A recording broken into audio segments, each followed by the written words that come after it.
Welcome to my video essay about the effects of slavery on the US. But before we get into that, today's video is sponsored by Raid Shadow Legends. Let's play Raid Shadow Legends. Start now for free. Class is in session, so pay attention. Slavery contributed to the economic success of the USA in many ways, but most importantly, it helped their cotton exports. Slaves were the main workers on farms, and at the time, cotton was king and very valuable. This work was highly labor-intensive, so obviously, at the time, the answer was just to buy slaves. In the South, they produced so much cotton that by the time the Civil War started, they were producing 75% of the world's cotton. This cotton boom created more millionaires per capita in the Mississippi River Valley than anywhere else in the world. Random side note, slaves were quite literally considered less than human when it came to politics. Each slave was counted as 3/5 of a person, so that the southern states did not have a crap ton of delegates in the Senate, which would make voting unfair for the North. Now it's time for the social and cultural effects of slavery. Slavery shaped racial hierarchies and systemic racism because, as stated in our random side note, they were not considered a full human and they were just considered objects, and that white people were simply just better. Most people at the time had 2 to 4 slaves, and these slaves were normally just one family. What was really up is that the slave owners would threaten to sell one of them if they weren't working hard enough or if they weren't behaving, which could break up families. Slavery shaped U.S. laws and policies in many ways.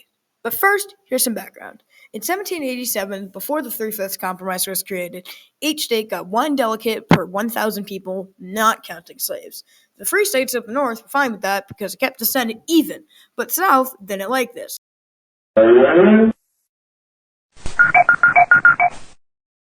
For once, they wanted slaves to count as people. They came to a compromise. Each slave counted as 3/5 of a person.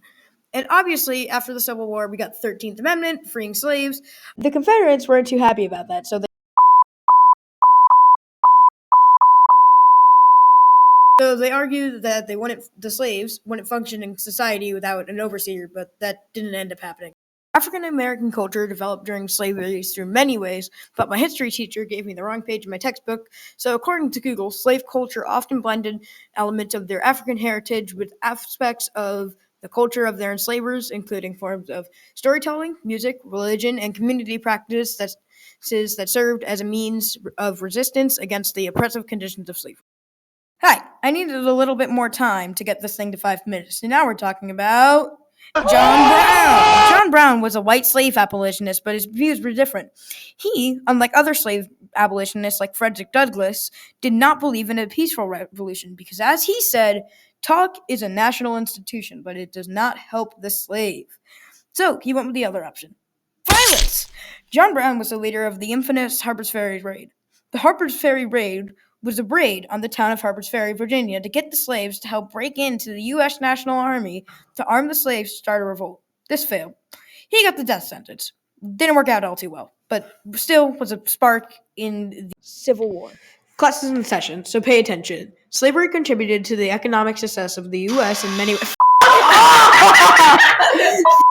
Fuck you!